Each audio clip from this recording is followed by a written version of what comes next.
Chào các bạn, chào các bạn đến với buổi hướng dẫn Enscape 4.1 dành cho SketchUp. Buổi hôm nay là buổi thứ 22. Buổi hôm nay mình sẽ hướng dẫn các bạn làm về vật liệu da trong Enscape 4.1.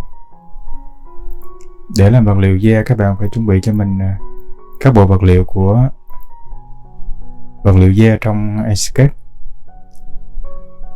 Ở đây mình có bộ vật liệu da số 1 gồm có 3 màu. Trong bộ vật liệu này nó gồm có map bump và map normal, map phản xạ của vật liệu da và map bẩn. Nếu như các bạn thay phản xạ bằng map bẩn chứ không dùng vật liệu phản xạ của bộ vật liệu.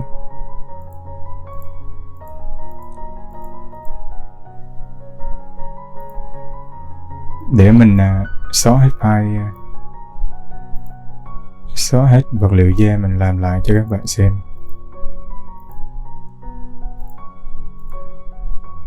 Đây là file mặc định của vật liệu da.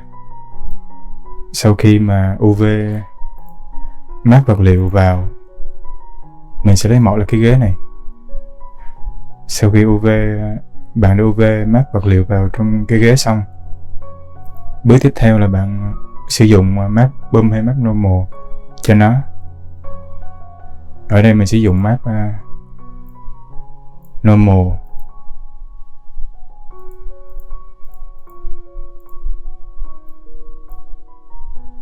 Mình sẽ load map normal vào.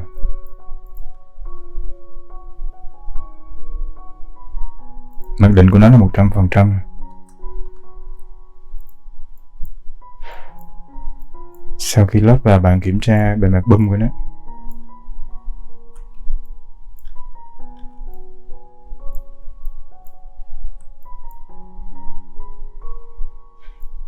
Cứ tạm thời là bạn sử dụng 100% đi.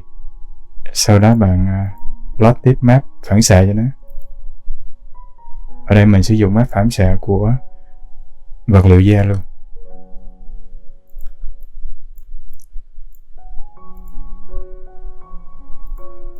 Sau khi load vào, nếu bạn thấy phản xạ của vật liệu da nó chưa có bóng thì bạn tăng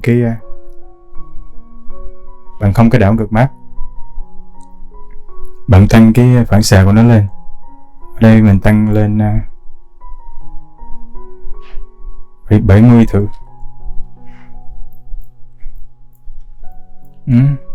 Ở đây mình tăng lên 70. Cái bề mặt bump của nó chưa có mạnh, để mình tăng cái thông số normal lên.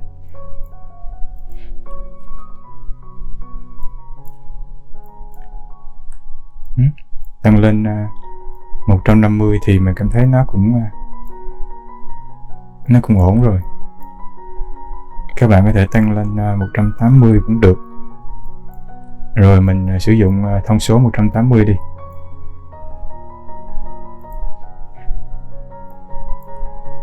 Cái này có vẻ nó hơi bóng, để mình giảm một xíu.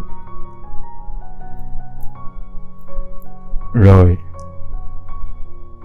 mình giảm xuống 80 thì mình thấy ổn rồi. Mình thấy ổn.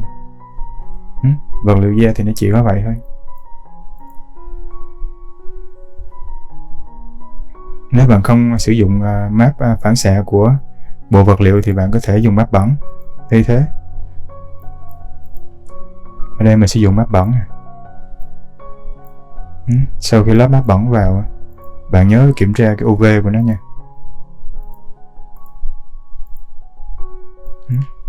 Kiểm tra UV. Ở đây mình thấy UV cũng ổn rồi nè. UV cũng ổn rồi. Bây giờ bạn tăng cái độ phản xạ dựa trên map bẩn này. Bạn tăng nó lên 60 đi.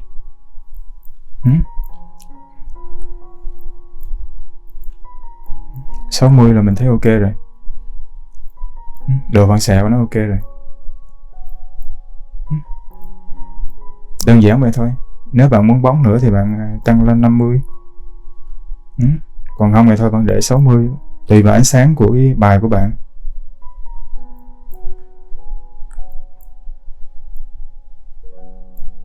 Tùy vào ánh sáng. Vật liệu da đơn giản vậy thôi. Thứ nhất là lót cái map bản thân của nó vào. Sau đó là bạn sử dụng map bump hay normal để tạo cái độ gồ ghề cho bề mặt. Bump cũng được, normal cũng được.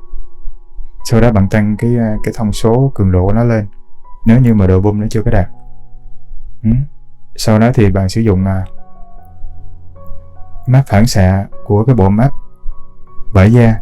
Nếu như mà cái map phản xạ của bộ map mà nó bóng quá thì bạn có thể dùng Photoshop bạn giảm cái vùng tối lại.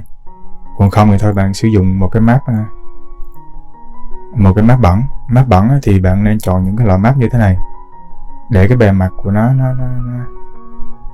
phản xạ nó nhiều hơn, chứ đừng có sử dụng cái map bẩn giống như là của sàn gỗ. Mình thì mình chọn cái map bẩn này. Rồi vậy thôi.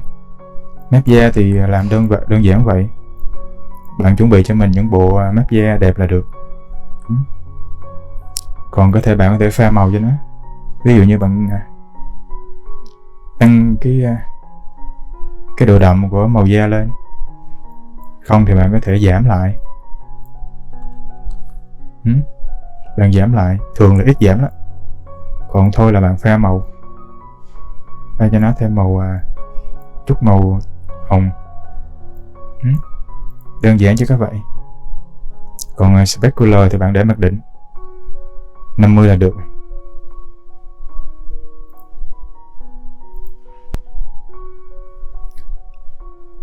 Rồi bây giờ mình sẽ hướng dẫn các bạn làm vật liệu da thứ hai. Màu nó sẽ tối hơn. Đây là bộ map mà mình sẽ sử dụng. Đây là map bản thân. Đây là map bump. Đây là map normal. Đây là map phản xạ. Đây là map bẩn. Cũng tương tự thì sau khi lót cái map bản thân vào, bạn cũng UV xong xuôi. Bạn UV kiểm tra lại cái kích thước, xem thử nó đủ hay chưa. Nếu mà nó chưa đủ thì bạn có thể tăng chỉnh kích thước ở đây. Sau đó bạn lót cái map bump vào. Hồi nãy là cái kia mình dùng normal, đây mình dùng map bump đi. Map bump 3 thì mình thấy nó lớn quá, mình giảm xuống 1 đi. Rồi sau khi 1 mình cứ tạm thời mình để vậy. Giờ mình sử dụng cái map phản xạ của nó. Vậy thôi. Cái map phản xạ này nó hơi bóng thì để mình sử dụng cái map bẩn. Nếu bạn muốn giảm cái này thì bạn có thể dùng Photoshop. Bạn giảm cái vùng tối lại, tăng cái độ phơi sáng nó lên thì cái độ bóng nó sẽ giảm. Còn không, người ta bạn sử dụng map bẩn cũng được. Ở đây mình dùng map bẩn đi. Map bẩn đây bạn thấy kích thước nó nhỏ, bạn tăng nó lên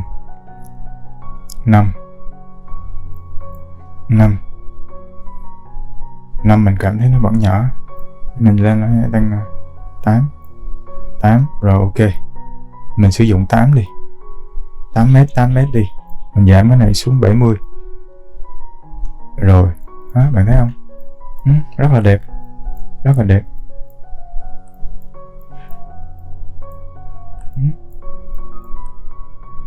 Này nó chưa có bóng lắm, để mình cho nó xuống 60 đi.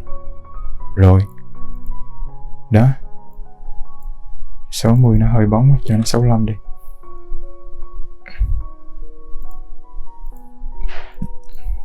Rồi đây là có cái vết loang lỗ của map bẩn này, phản xạ này. Vải da thì đơn giản, nó đơn giản hơn vật liệu vải nhiều. Chủ yếu là kiếm được cái bộ map vải đẹp là được. Rồi còn cái này thì bạn tùy theo cái nhớ là tăng UV lại cái map bẩn. Thứ hai nữa là tăng giảm cái cường độ của cái brightness này, làm sao mà bạn nhìn thấy ổn là được. 65, 70 thì nó nhìn nó hơi bám bẩn hơn, cũ kỹ hơn. Rồi, vật liệu da trong Enscape chỉ có vậy. Cảm ơn các bạn đã xem video. Chào tạm biệt.